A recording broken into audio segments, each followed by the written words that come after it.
Live when they recorded it, it's the Jim and Stu Muscular Dystrophy Talkathon Comedy Podcast. Ladies and gentlemen, it's Jim and Stu. All right, we are back with you once again for the Jim and Stu Muscular Dystrophy Talkathon Comedy Podcast show thing. I'm so glad you said that because I can't say that. Now, who has the time to even get that whole title out? But we're back with you for another exciting episode. I am Jim Shaughnessy, and I am Stu Baker, and we have what we hope is going to be a real interesting topic we're going to cover today. Yep. We have a podcast that's about both of us having muscular dystrophy. Both of us are in comedy, for those of you who had never listened to this before. And Jim brought up an interesting topic that's a part of our daily life, access as a general topic. And if you want to narrow it down, stairs, whatever, ramp access or lack thereof. Bathrooms especially, yeah.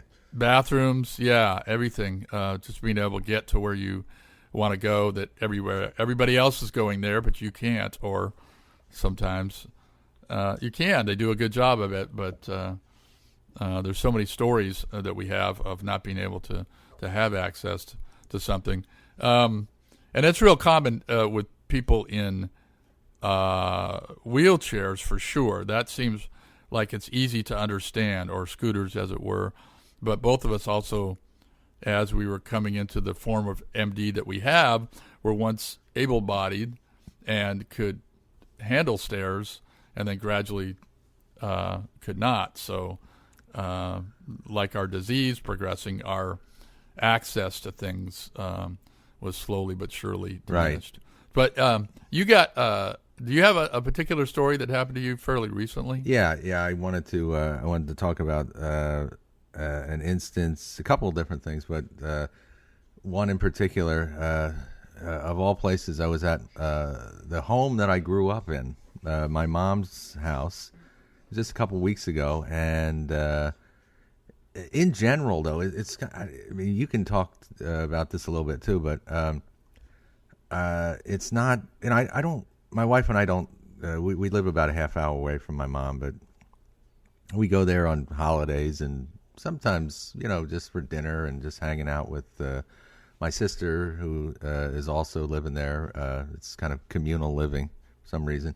What are you, Mormon? Yeah, it's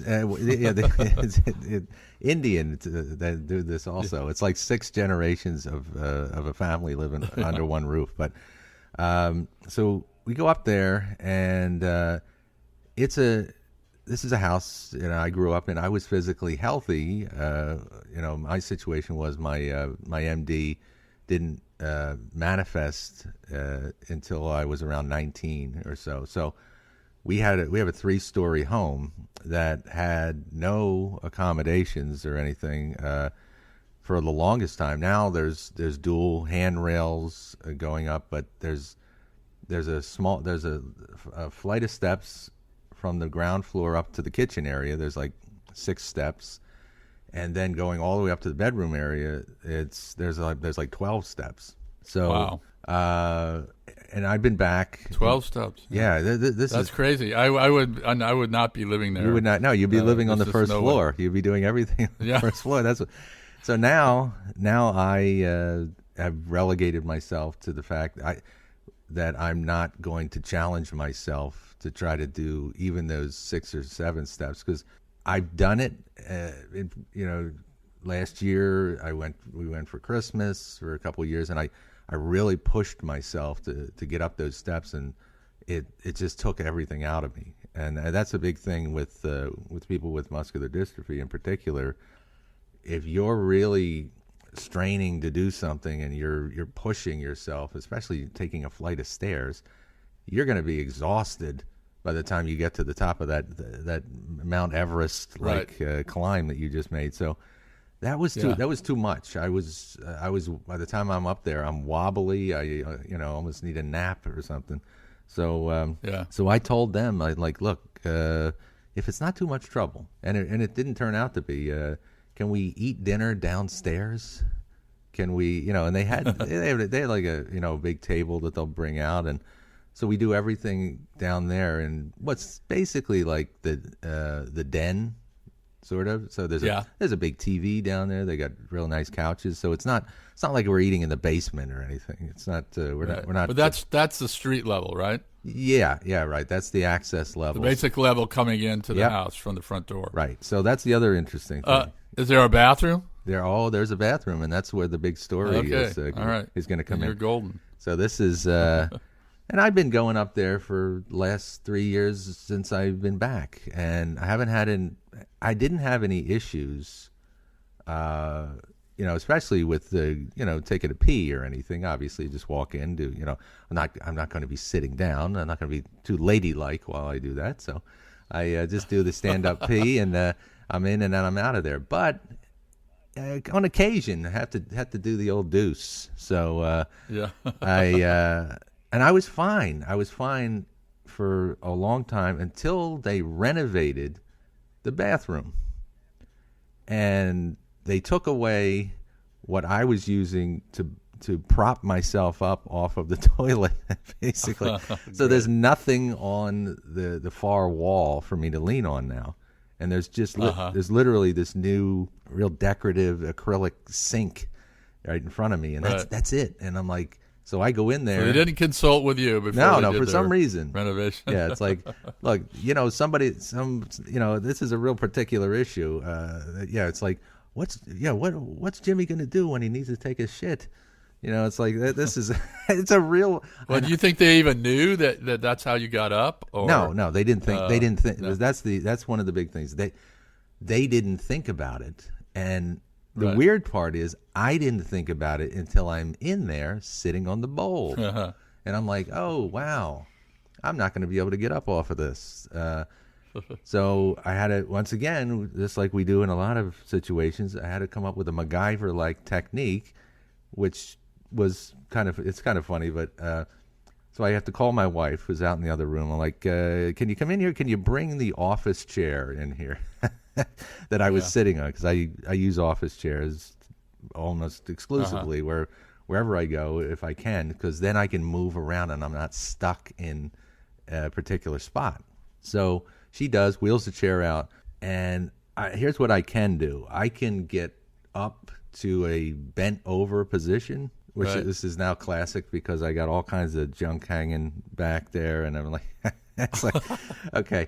So I said, here's what we're going to attempt to do. I'm gonna lurch forward to get up in that bent over position, and then what we have to do now is, because I have to grab onto the door to do the lurching up, and then we're going to fling the door open. You're going to push the office chair up, and I'm going to now plop into the office chair, balls, straight right down into the chair. So I got to be very careful with this procedure, and it worked. But this was 10, 15 minutes of me trying to figure out how am I going to do this, and I got to. I'm surprised you got both the office chair in there. I mean, next to the. Some bathrooms are so small that I couldn't get the office chair in. We had to butt it up against the opening of the bathroom. Doorway? Yeah. So really? I had to do the lurching forward, spinning around while I'm bent over, and then line my ass up and the balls. It's like Cirque du Soleil. Oh yeah, yeah. No, this is very. This is a hell of a dismount right here. This is. And you should go to Vegas with that act. And then, of course, they're going to need to Scotch guard that chair. After I said, "Look, I don't know if you want. You might want to give me this chair. Yeah, no shit. You might want to just give me this afterwards, literally, because I like the chair, so I marked my territory a little bit. Yeah. And, line that with plastic before I sit down, please. You might want to. Can you boil? Yeah. Can you boil leather? I don't know if you can do that. Yes, can you boil a chair? So.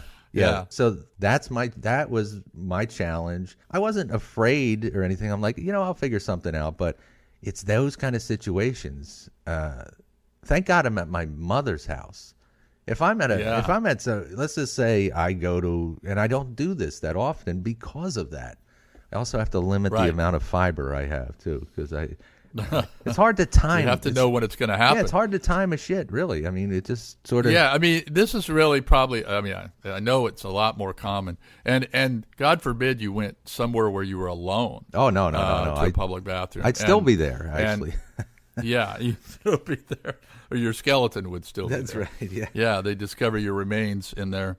I go a lot out by myself these days, and at other times I go and I take my two granddaughters with me in the van, and they go into their bathroom, I go into mine, and if something should happen, but I'd be in trouble. But that's the difference between you and me. And there's a lot of people out there that I know in this situation. I'm in a power wheelchair, so I've got my environment with me, and that's true. I don't transfer, but I do stand up to pee. But I don't. If I have to go number 2, I go home. There's no wherever way you are. I'm gonna be. There's no way. I don't care if I'm in California. Yeah. No, we're going home. And by the way, if I go to California, I have to bring with me the capacity to get up off the bowl, and it's really, it's an issue. At some point, as the disease progresses, we know that we're going to need full assistance getting on and off. Probably. Most likely, but yeah. I mean, it depends. I mean, of what kind of MD you have, but eventually, the amount of body strength you have to manipulate your frame is going to get less and less. I mean, for me, it continues to progress. Oh yes, and I so mean, it's a different challenge. Sometimes every few months at a time, you just have to figure out a little bit of a different way to do it. Right. And year to year, you notice, like, you know what, I have to come up with another technique now. Definitely, yeah, and that same situation there applies to now. Tell me, can you get upstairs? I can. You have a railing. Yeah. So you can. One of your legs is strong enough to lift your whole body up. You're 165 plus. I should videotape this one, because this whole technique, it's the same thing that I do to get out of a chair, except I'll throw my one leg up on, the first step, as long as it's not, if the rise of the step is too steep, I can't do it.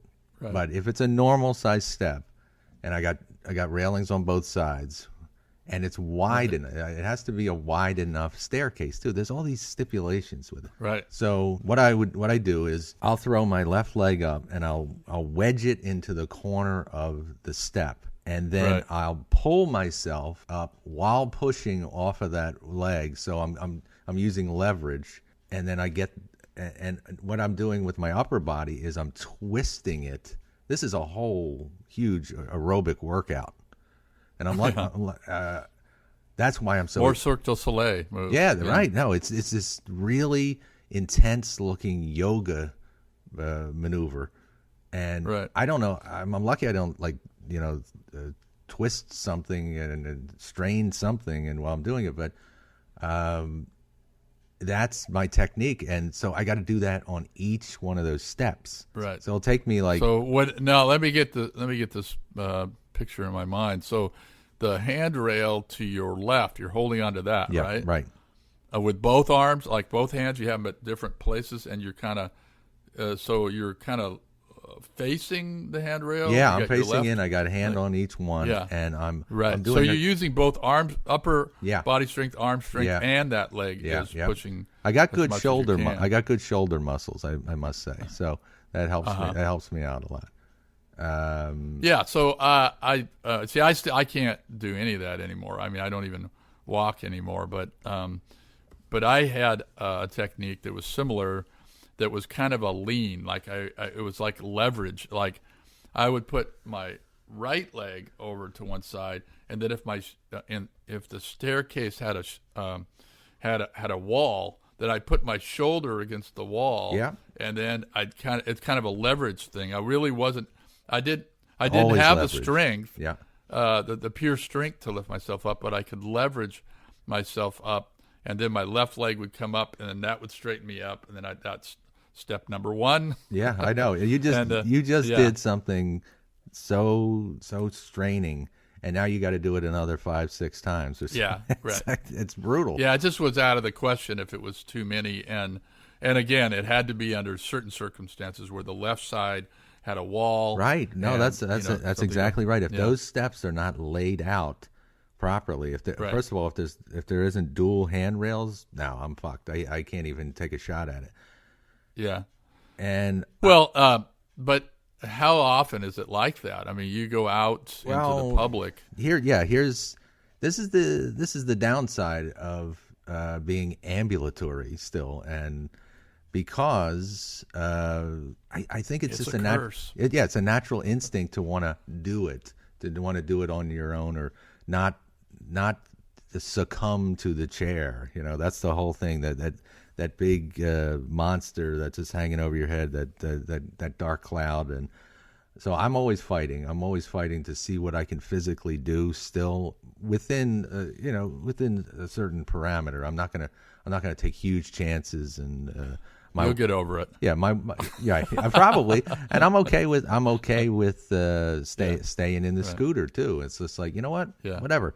And I for instance, I'll go to the doctor's, and I'm in the scooter. Now I can get out of the scooter, but what they say to me, can you get up here and on the scale and everything? No, I don't want to. Why do stuff like that when it's not necessary? I want to. If I'm going to get out of this thing, I'm going to get out of it for a damn good reason, not to tell them how much I weigh. I weigh the same amount for the last 25 years. Okay, so. Right. Yeah. They just take my word for it. Like, can you get out of your chair? Can we get on the scale? No. What do you weigh? Let's say 165. Yeah, I've been honestly. And they write that down. You're like, really? Right. You're writing that down? I'm just guessing. It's like how important is it then? Yeah, really. If you can ballpark this, right? If you can ballpark this, let's just do that. No, it's silly. But it's stuff like that. It's instances like that where you learn to conserve your energy, and you don't need to get out. So it's kind of like, I mean, the concept or the topic is barriers and access. How much of a barrier to the stairs have to be before you will say, I need to look for a ramp. And if there isn't a ramp nearby, or if there is a ramp nearby, wouldn't you just use that, right? Absolutely. Yeah. So, for sure. So in the public setting, I can't even step up on a curb, even back when I was ambulatory. That I lost that ability. I'd be looking around for curb cuts just to get up, just to walk up there.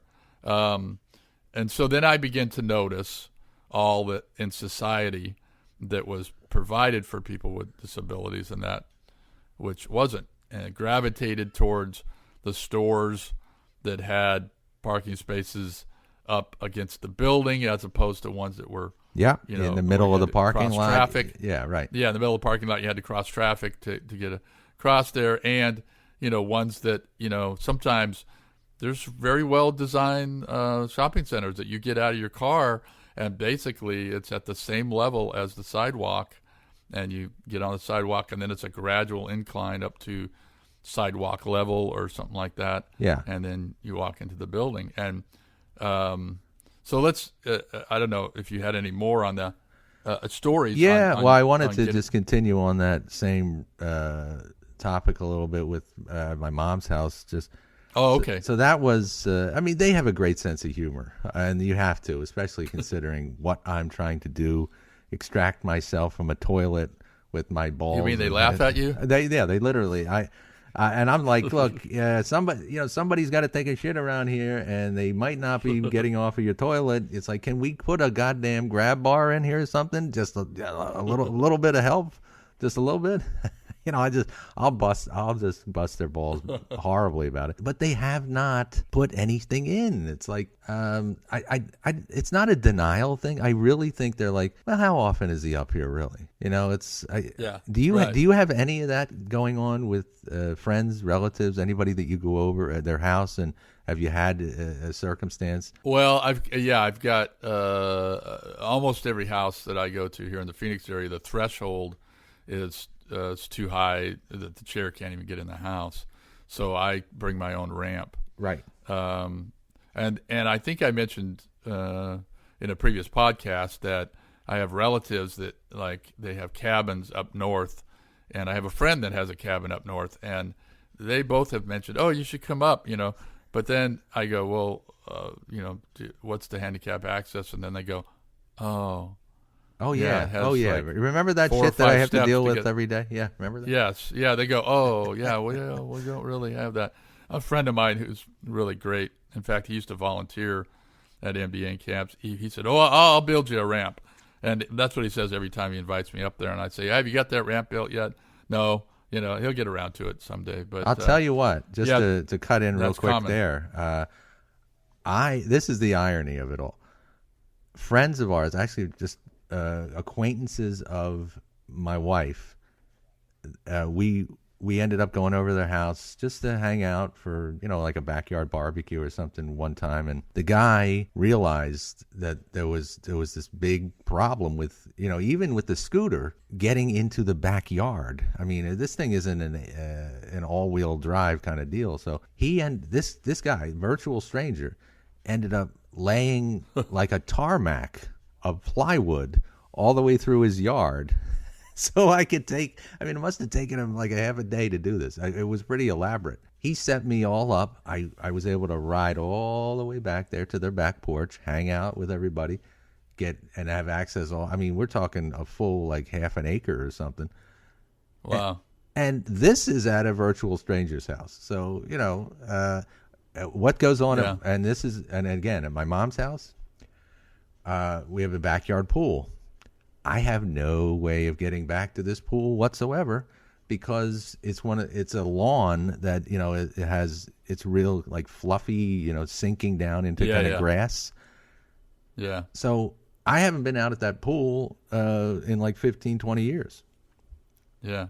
And again, you need a sidewalk. I need this guy. I need this guy who had a half a heart to go over with his plywood. Right. I'm like, there's a goddamn stranger that's been hooking me up a little better than you guys. I'm not complaining or anything, but it's that kind of a thing. I think it's I think everybody's willing, in theory, to help you out, but it's the follow through too. And it's just like that was such an amazing thing that he did for me.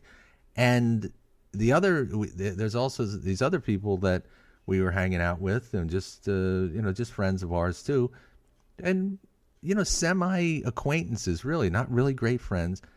They show up one time over at our apartment, and they actually brought a ramp. They bought this for me, so I could get into their house. And it just blew me away. It's just like I almost felt guilty for not going over. It's like, well, I felt like I was cheating on them because I actually used their ramp at someone else's house. But it was, we didn't get over there for like 3 or 4 months. Eventually we did, but the ramp was perfect. Absolutely perfect. And, not that I give a shit one way or the other, but I looked it up online. The thing was like $60, $70. I mean, Wow. Apparently they loved me. I'm such a great guy. It's like I almost was like, well, what's the catch? What's going on here? Why are you doing this? And I felt really weird. Like, but at the same time, it's like, wow, that's super cool that they felt so bad because I had never been in their house before, and they were going to make damn sure that I was going to get in their house. Yeah, that's awesome when there's people like that. Yeah, my family, not that much, but no. See, well, that's the same thing with my relatives with the cabin.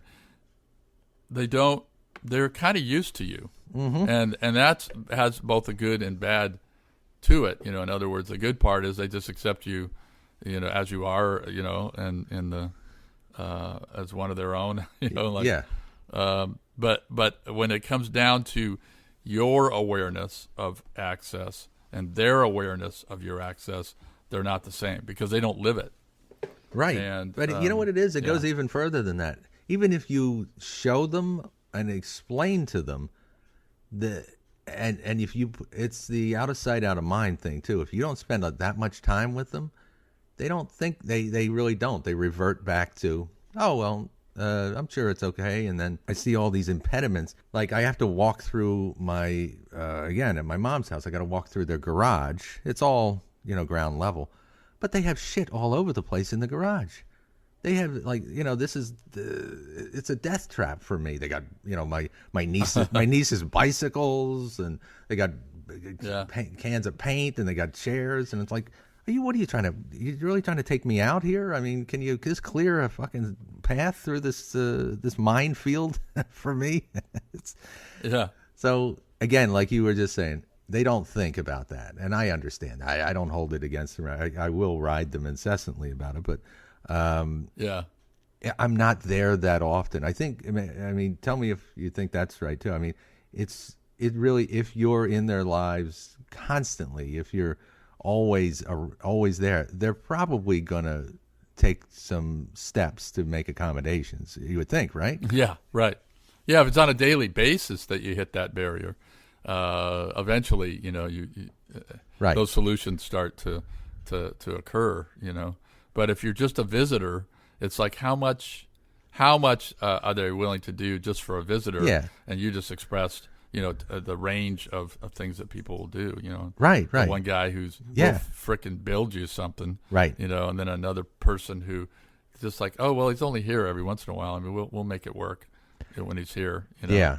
Which is it's a funny thing because it's my mother and my sister that are the ones that are not getting it, and not and again, I really don't hold anything against them. I just think it's kind of weird. It's like but it's different perceptions. Maybe that's what it is. It's different awarenesses. Different personality types. Some people are fixers, they're helpers, they're up and go-getters. Other people are more passive. Yeah. And so well, you know what it is? You're right. You might be exactly right, because they're like, if there's anything that you need, I'm like, I don't really know what I need. It's like a lot of times it's like I can't map it all out. But the last 20 times I've been up to the house, now they know to clear out the shit in the garage. I mean, they already know that I'm gonna. Right. But still, it's so hectic, and you know how it is with little kids running around and everything. So my sister's a full-time at-home mom, and my mother's living there, so she's taking care of it's now 3 kids. My brother-in-law is also living there, and he has a home office. So it's a madhouse. It's always just chaos going on at the house. So I think that weighs heavily into why are they not rolling out the disability red carpet for me?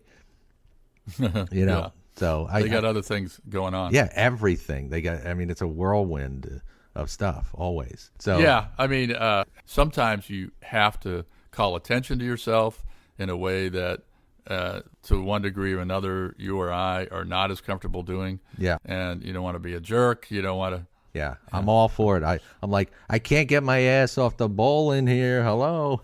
Yeah, I'm yelling at. So the funniest thing is going to be to see if they actually do. I'm going to say no. My mom literally says to me, now here's the other super big irony of this house that I grew up in. They put an elevator in. Okay, it's for my mom because she's in her 70s and she's got some neurological stuff going on, and she's a little off balance and everything. We're not going to say drunk, but she's she's taken some falls and everything. So instead of having her take the steps all the time, here's the kick in the nuts about that. The elevator goes from the ground floor to the bedroom area. Doesn't stop at all at the kitchen area. So it's like I still can't get to the goddamn kitchen. I could go all the way upstairs. Maybe if I eat if I can eat in my old bedroom, maybe that'll work out. So how much harder would it have been to? Well, it was. Well, here's the way the house was laid out. There was only one path that they could take through the ceiling to do this elevator thing, and it's really for my mom, so she doesn't have to just about kill herself going down the steps at night, and she's taken some pretty bad falls. So I understand that, but the irony is so huge. And on top of that, you're talking access again. Guess what is going on with that elevator? It doesn't go to floor level. So, and it's a big step up into the elevator. I'm like, are you fucking kidding me? The thing that's supposed to give you a clear way of getting to another level, I still need a ramp to get into the thing to take me up. It's like, this is the craziest bizarro world kind of shit I've ever seen. But that's true. And my sister didn't realize it. She's like, oh, you can take the elevator. I'm like, I can if we rig up a ramp here, or if I bring that guy's ramp. I still got to do shit to get into the elevator. That's that one step up.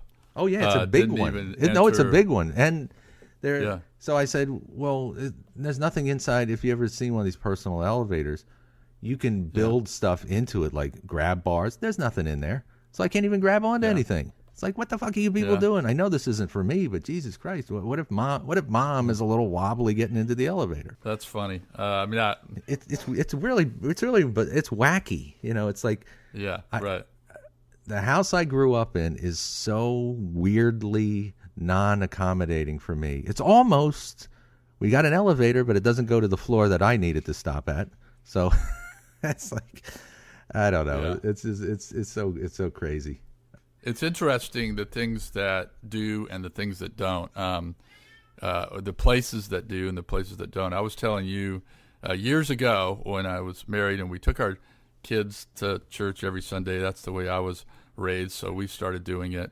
Totally different than my personality and my beliefs now. I mean, you wouldn't catch me in a church in a million years now, but back then, every once in a while, for whatever reason, I was called upon to read, like during the service, read the Bible passage or whatever, and there was a step to get up on the altar, if you will. Yes.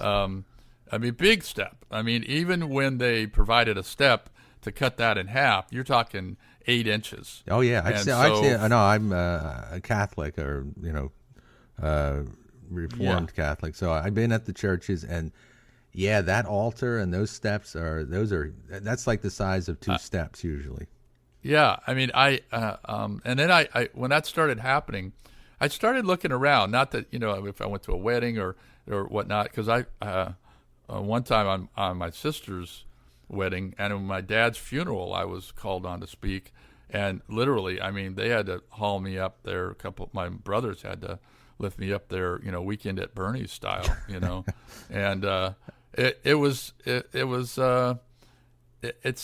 when you have to get up and speak, number one, you're kind of like, you want to have your wits about you. But if you have to go through that indignity, to get stood up in front of a crowd, and then you have to turn it on, and start. Right. You got to compose yourself a little bit, because now you've been thrown off your game a little bit, and now you're so self-conscious, probably. Okay, now go. Okay, now talk. The indignity of it is something that's not lost on all of us. And here's the thing. Here's the kicker. For me, churches, what the hell are you thinking? Why would you not have handicap access, and I mean a good ramp? And I've seen a few that do, by the way, because I've been around, and I've seen a few that do. Why would you not all have a handicap access to that altar? Why would you not? And if you consider yourself of God, there's a sight line of a stage and steps and architects out there. I understand that has a different look than a ramp. Right. But screw you and your sight lines. Yeah. We need to get up. We have the right to get up on stages like anybody else. And, I'm on a little bit of a roll here and a little bit of a rant, and that kind of brings me around to when I did stand-up, because none of those stages are handicap accessible. And you and I worked a club, the same club in L.A., the John Lovitz Comedy Club. Yes. That will live in infamy for me. I have a hell of a story. Yeah, you did it once. You had to get up on that stage for a podcast, but I did that club several times. Yeah. And it was a good 8, 9, 10 steps up on a 4 or 5 foot stage. It was a weird setup with a stage. It's the highest stage I've ever seen. Yeah.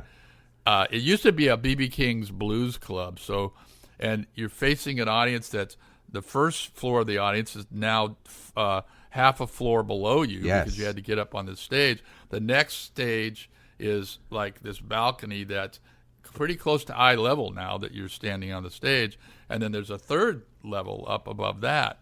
Now, for a blues club and bands and stuff like that, I mean, I think I understand that design, but for a comedy club, no, it was crappy. Yeah, it's not laid out for that, really.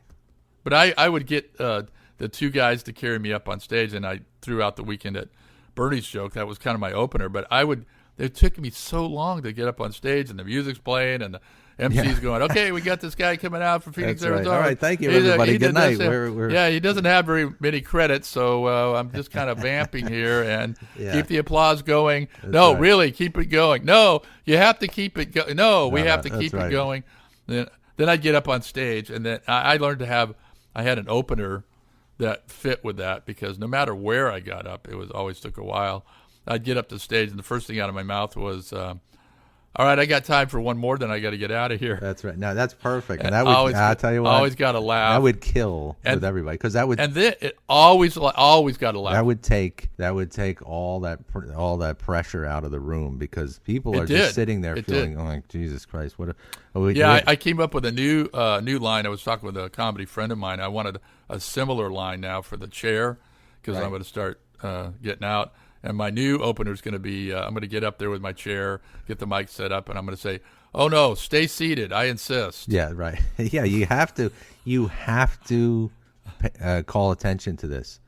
Yeah, then you can move on. No, I found out that I can go any direction at that point. I can go talk about more about, my disability if I want or not. Right. You could totally go a different direction. Well, this is interesting because the rule in comedy when doing stand-up is always to usher off the last guy by acknowledging him, by giving that energy shift thing. But and that's not always mandatory. When you're in our position, you need to do it. You absolutely. If there's any comedians out there who think that they're going to get away with not addressing this, you're out of your goddamn mind. You have to make reference to it right away. You don't have to make your entire act about being disabled, but you got to get that proverbial elephant in the room out of the way. You got to do it. If you don't, it's always going to be in the back of their mind, even if you're successful at the set. And believe me, I've done sets without mentioning it at all, so I know. Yeah, no, I get it too because I've seen comics. I don't know if it was Chris Fonseca. I don't. There's been a couple guys that just went right into their material, and it's just like, if you never saw this guy before, you're like, are you fucking kidding me? He's really not going to talk about it? I mean, and they're funny. There's no doubt that you can be funny without acknowledging. The thing is that if you haven't acknowledged it, the audience is going, okay, when are you going to? Right. When are you going to let this hot air out of the room because it's built? It's tension. There's tension in the room now. Yeah, I mean, you can regard it if you want to as a challenge and all that stuff. But I would get conflicting advice from comics, and I don't want to name names, but these are people that you might recognize that I've met on stage and some and behind stage and whatnot, and some would say, "Oh, you don't want to do that. It's like the fat guy with it's all only telling fat jokes." See, there's a big difference. Big difference. This isn't Louis Anderson. Yeah. Now you know what his intro is always. Let me move this mic stand so you can see me. Okay, right. I remember that. That's a cornball bullshit joke. It doesn't matter, but he is doing what we just talked about. He is addressing it. He's getting it out of the way. His entire act isn't about being fat. Right. But he wants to take care of that right away, and it's smart. That's just a smart way to do business. And the other thing it does, as far as rule of comedy goes, is you get a punchline within the first 5 seconds out. You get a joke, a line, and you get a laugh within 5 seconds. You're off and running. You've already communicated to the audience. You're in good hands. I know what I'm doing. Yes. Not only that, I know I'm handicapped, and I'm acknowledging it. Now let's move on. Yeah, you know what it is? What you're doing is you're saying to them, I'm comfortable with it. Now I'm allowing you to be comfortable with it. So let's get into the material. But, as far as the material goes, that's another issue that we'll cover on a future show because I have material in my act that has to do with my disability because The other advice I would get from comics is write about what you know.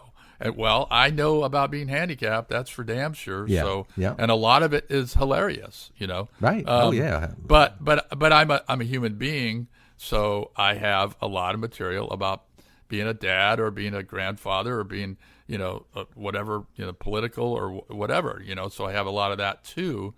So I can go either way, with my material.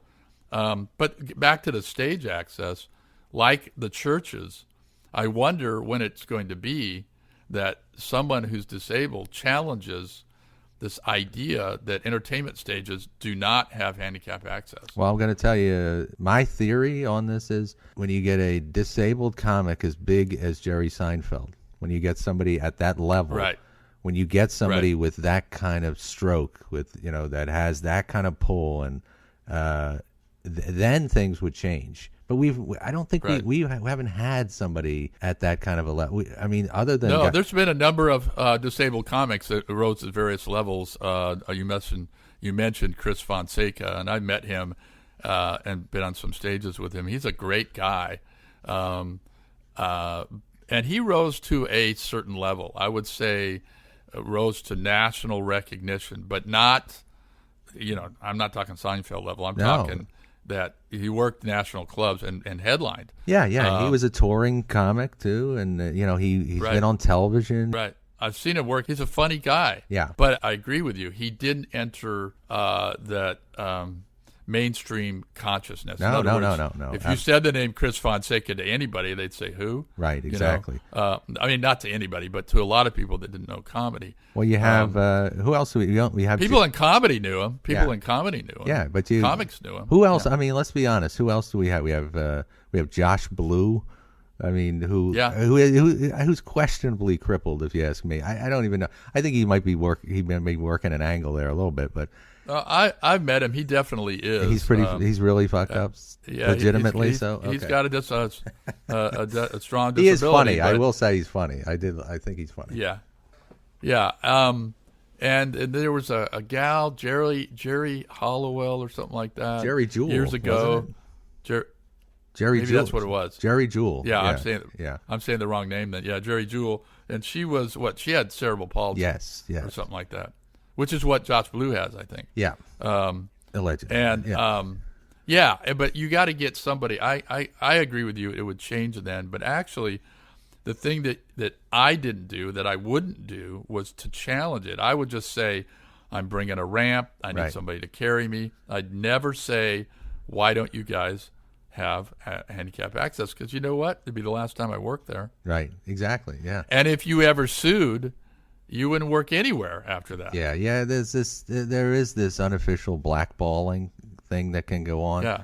That it's not written anywhere or anything. But if you're a pain in the ass, and if you push club owners even a little bit, sometimes it's like, we don't need this guy. What the hell do we need this shit for? Okay, he goes to the local news station and complains. Who cares? It's publicity for us. That's the way they look at it. So you're gonna lose work, and you're gonna stress yourself out because of this so much, and it's so daunting of a thing that's why probably you haven't said anything, and you just want to kind of go along. But we need a champion out there. We need somebody. Yeah, you have to pick your battles. I think that's the thing. And this brings up an interesting kind of decision that we make, and whether it be at your mom's house or at a church or whatever. When you need access, when do you speak up and try to affect change, or when do you just adapt yourself and say, I'm going to take the responsibility for the adaptation? Because the Americans with Disabilities Act, which came about, as a lot of people don't know, that was only in the early 90s that came out, was basically put in place for a lot of reasons to level the playing field. There was a lot of local and state governments that did things, some better than others, but when it became a national situation, then it raised a consciousness where these parking spaces and access, ramp access to public buildings. You'd go to a library And, there's steps all the way up, and there was no way for a disabled person to even get in a library. You know what? It's going to take, in so many different areas, somebody at such a high profile level to call attention to these things and to put through the beginnings of the change that we need. We don't really have spokespeople. We don't have people at that kind of a prominent celebrity level. If we did, shit would get done, and it would get done probably really fast. Yeah. Do you realize handicap as a classification and having a disability is the largest minority, even larger than Hispanic? I did not know that. Did you realize that? Yeah, I read that in the federal statistics. As a minority, we are a larger minority. Now, the problem is they're all different. You're talking hearing, speech handicapped. Right. You're talking, Well, listen, you know what? Here's what I know. I know. Look, Trump is going to take care of all this. We're all going to be. We're going to be deported. We're all going to be living in Tijuana. I know that. So let's hope that by the time this podcast airs, he's gone. Yeah. Oh no, he'll never go away. He'll never. We don't want to put in a timestamp on this, but he's way too in our lives right now. Let's just say. Well, isn't narcissism a handicap? It's certainly a diagnosis. He could get good parking from that. Yeah, he really. Yeah. Speaking of which, the attitude sometimes, though, there is an attitude, and it's probably a small sliver of the population, of resentment about the fact that we get these parking spaces. Yeah, exactly. And that we have these ramps. About anybody who would dare bring it up. Yeah. Would dare bring up that, you're not doing this right and whatnot. There's a resentment to it. And that, like we talked about before, I have this pet peeve about other handicapped people are the worst. Right. Oh, yeah. When you tell them you're parking in the access aisle. Yeah. I'd literally... Linda had 2 pictures this past week. She was at one of these dollar stores out here, and the access aisle, which is that crosshatch area in between 2 parking spaces where you're not supposed to park. There was a car parked in that completely space. In the spot. I've seen that completely in the space, like it was another handicapped space.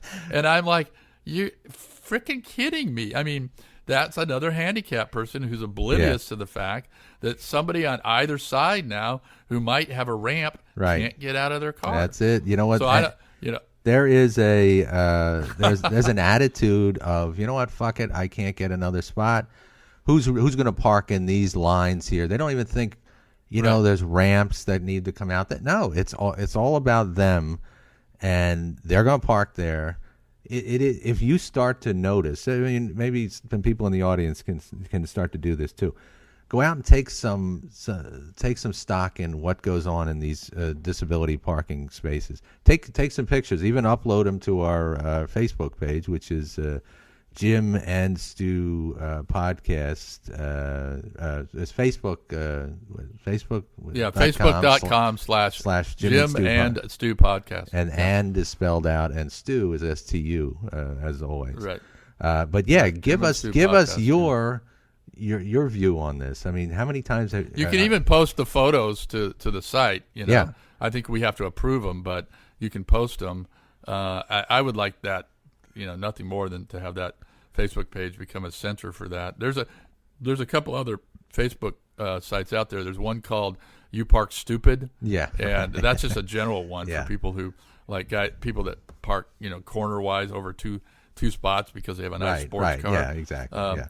Just looking to be keyed as far as I'm concerned. Oh, absolutely. Begging. You're begging. Yeah, actually. Yeah, begging to be keyed, yeah. But then there's a lot of these handicap parking spaces that are just abysmal. I mean, I think access as a general term is so much of a bigger issue than this one podcast. I think we're going to come back to it time and time again because the rights of the disabled to have access to the same thing that normal people take for granted is the foundation of the Americans with Disabilities Act and leveling the playing field to a point because you are a person. I mean, we've talked about this on the show before. You live in Pennsylvania where they have access for expectant mothers, and you think that's bullshit. Yeah. Oh, good Lord.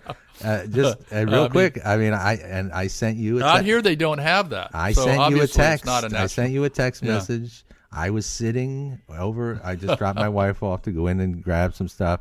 I'm sitting in the parking lot, and who do I see come ambling out of the grocery store? And I'm going to say it. It was just a fat chick. It was, it was a portly lady, let's just say. And no, I mean, there's no possibility she is pregnant. She's pregnant in her calves. She's pregnant in her shoulders. She's just a big lady, okay?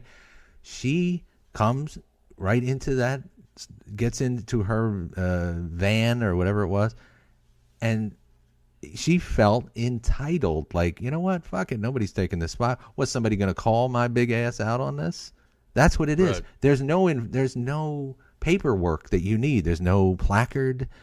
Anybody can park there. It's the honor system. It's the honor system. It absolutely is. I mean, you could be 3 weeks pregnant and park there. Yep.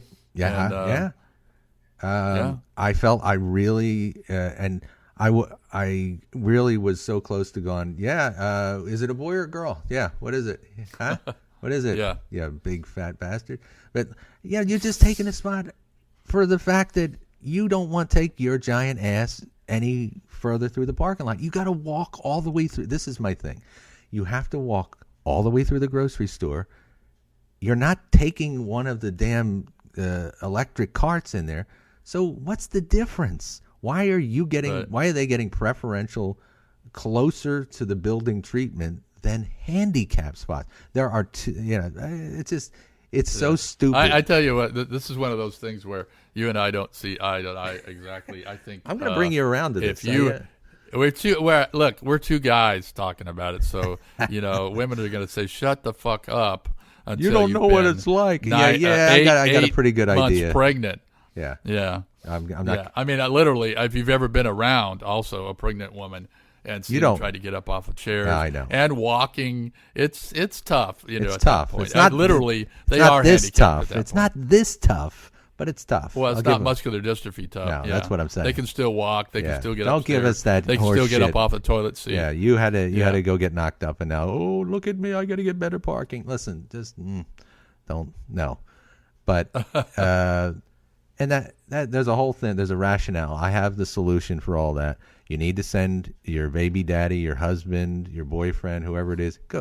Send them to the grocery store if you really can't get around. Seriously, if you're a single mother, you got friends, don't you? Come on. They have home delivery on groceries now. Don't do that to the handicapped. That's all I'm saying. Yeah, and your email address is Jim Shaughnessy. And put up the hate mail. First of all, I'm kidding. I'm mostly kidding about this. Yeah, you are. You're mostly kidding. I am. I think I just find it really strange. That's all. Do you have a sticker for your car? I have a placard. Yes, I do. Yeah, I have a placard. Okay, I'm just curious. And you use that. The funny thing is, I do too, but I get out of my van and I'm in a chair. I mean, how hard is it for my electric wheelchair to go another 5 or 6 parking spaces? Well, it's not hard at all. It's a little bit more of a charge. You got to leave it on the charger a little more. You got to remember to do that. So it's no. Yeah, but the thing is, though, the problem is that other parking spaces don't have that access aisle next to it. I need that space, and I've literally parked in the South 40 in parking spaces because I thought no one would worry about me taking up 2 spaces. Yes. And then I have these orange cones I put out said don't park next to me because I did that once. Yeah, you're like your own construction company. You just come out there. Right. You got the hard hat on. But I told you I did that once where I took 2 parking spaces and there wasn't enough next to my car for another car, so I thought I'm good. Guess who parked there? A motorcycle. Yeah, of course. So I come out of the store. It was in a school function. I come out of the school function, and there's a motorcycle parked next to me. I'm going, for crying out loud. And so now, if I do that and take up the extra space, I have these little orange cones I got at the dollar store. That's hilarious. I put them Can you please video this Take one a time? picture of that? Video it when you get out. My granddaughters who come with me when we go somewhere, they go, "Do we need the cones, Grandpa?" Because they like to put them up for me. Yeah. And I should get a picture of them helping me and directing it's like traffic. you got a flashlight guy out there like bringing people around. No, just go around. Just go around. Yeah, go around. They have their little vests on and their construction hats. Right. Their The sign neon that says vest. slow Yeah, and right. stop on the other side. Yeah. Yeah, they're waving people through. We're putting up cones here. We're putting up cones, people. Nothing to see here. That's Keep it. moving. It's amazing. Yeah. Yeah, but I have to do this, and I used to think, God, I shouldn't have to, but now I think I damn well better if I want to be able to. That's right. Because Yeah, I've talked in previous podcasts about getting blocked in, and then you go to the restaurant to find another handicapped person to say, do you know that you're parked in the access aisle that other They don't. handicapped They people never do. need? They never do. They don't. No. That's And true. they're indignant. They're indignant. Sometimes. This is when you get two handicapped people yelling at each other. You get out of my spot. You get out of Listen, you fucking retard. Yeah, it's a cage match. Two will enter and none will leave. We will throw down with our people all the time when it comes to that kind of shit. No, but you really, I've tried to be nice, and literally you were like coaching me once ago, and hey, I guess you probably don't know this, and wow, I mean, this happened the other day, and I tried to be real cordial, and the guy just came back at me with such an attitude. Yeah. I mean, I kept in that cordial mind space to the point where I eventually got him talked out of it, but he wasn't. You got to get them off the ledge. They got to stick up their ass about that shit. They're embarrassed that you called them out on it. Partly. This is what it is. A lot of times they're embarrassed. Or there's some of them that are just downright assholes. Oh, that's true. That's what I've decided. But some people just don't know. They're like you or I that go, I didn't know. Right. Sorry. It's the easiest thing to do a lot of times the first knee-jerk reaction is always, well, what are you talking about? You get defensive. Right. If you just drive. And they act like, you're pouncing on them and, getting upset. But, I told you about the guy that, I confronted, and I wasn't in a good mood when I confronted him. And his first response was tough cookies. Oh, gee. Like tough shit. What, first of all, what a clever guy. Who says that? Yeah. Tough cookies. It's who says tough cookies? He should have got smacked just for saying that. Come on. Right. Well, my response to that would be, if someone decided they weren't going to move, I'd say, no problem. I'll just call the cops. Yeah, no problem. Right, yeah. As a matter of fact, I'm going to park my chair behind your vehicle so you can't leave until the cop gives here and gives you a goddamn ticket. I mean, and, I'll just park my chair right here and we'll wait for the cop to come. Yeah, right. Yeah, we can do this one of two ways here. It's like right. Yeah, it's not necessary, and if I don't know if the people out there, that would be the problems that they're going to be listening to this, but yeah, just take a step back a little bit. Just don't get defensive. Realize that, hey, you didn't know. I'll tell you right now, I've done it a few different times, and now I'm hyper aware of it because you have talked to me about it. I did not. I didn't even know. I'm like, I knew. Okay, I'm not supposed to park literally in that spot, but if I go over the line a little, like, okay, who gives a shit? That's what I thought. Right. But yeah, it's a big deal. And that's common. And if I were to come to you and say, hey, I don't know if you know this, but that area right there is for, the whole area is for people to have access to get in and out of their vehicles who may have a ramp or who may need to swing their door wide or whatever. Right. See, you'd say, you don't think of it. You don't gosh. think of that. That's truly because I've been guilty of that. So yeah, it's raising awareness of what specifically why you need that entire spot. That's what it is. There's a movement. I'm trying to remember the name of the company. I think it's Braun or something like that has a movement called Save My Spot.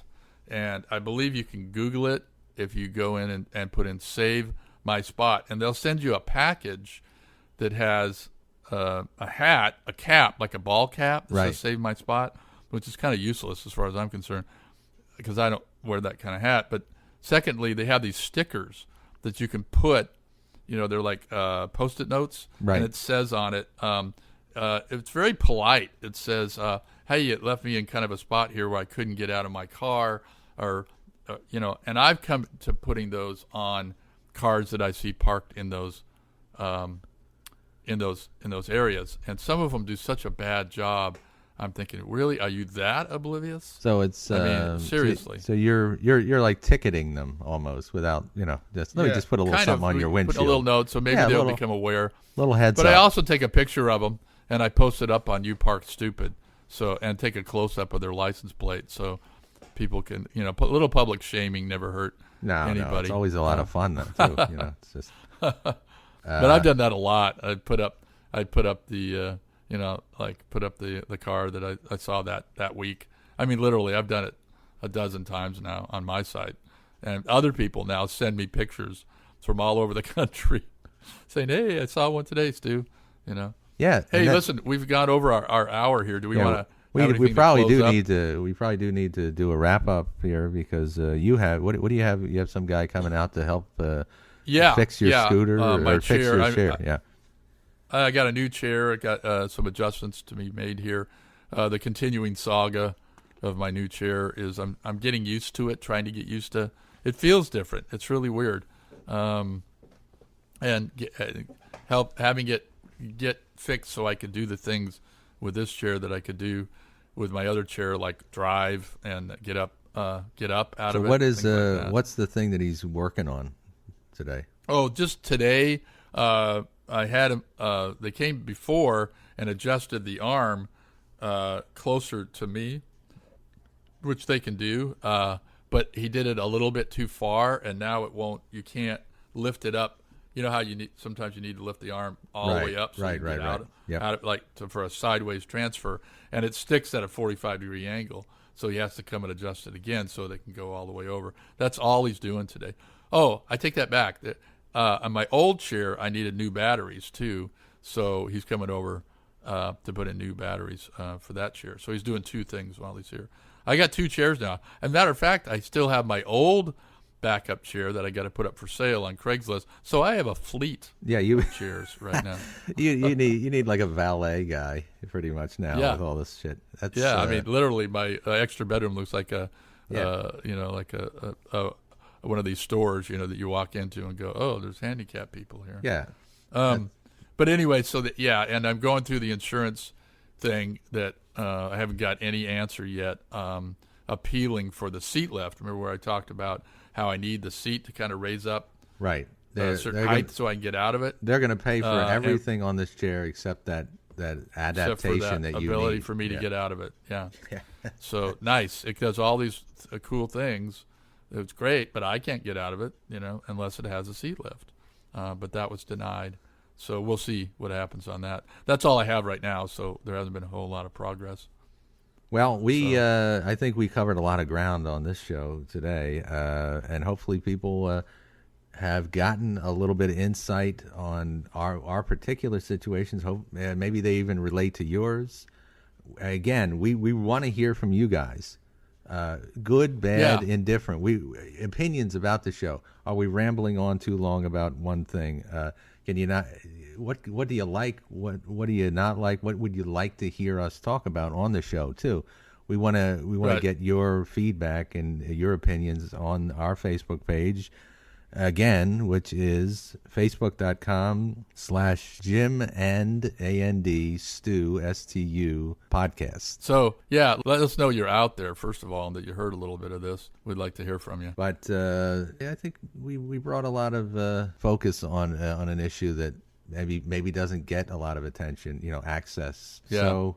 Yeah, we'll continue to talk about that topic, especially if you want to hear more about it, and we definitely want to hear from you. All right, before we wrap up, I want to remind everybody to subscribe to our show. It's Jim and Stu Podcast on podbean.com, podbean.com. You might already be listening to us through there, but if not, go there and hit the follow button on top of our homepage. That will automatically subscribe you to the show. There is absolutely no fee for subscribing, but what it allows you to do is receive an alert each and every time we have a brand new episode, so you'll never miss a show. And also, we are available through the Podbean app. So for your mobile device, your iPhone, your Android phone, your iPad, all your other, your Kindle Fire, I believe, you can catch us on there. Make sure that you download the app. It's absolutely free, and hit follow on the Podbean app. That will subscribe you. And while you're on the homepage, you can check out the back catalog of shows that we have. Oh, and you can also catch us on iTunes. Go to the iTunes page, type in Jim and Stu Podcast. Our episodes will come up on there. Make sure that you hit the subscribe button there. So do all of that stuff, or do at least one of those things, and you will be officially part of the Jim and Stu family. I know that sounds like it could be a little creepy, but no. We're just one big happy support group for one another, and we want you to be a part of it. So follow or subscribe to our show today, and I promise you will be glad that you did. That's going to be it for us for another show. So from Jim Shaughnessy and Stu Baker, we are saying once again, you will never walk alone. Thank you all. God bless you. Good night.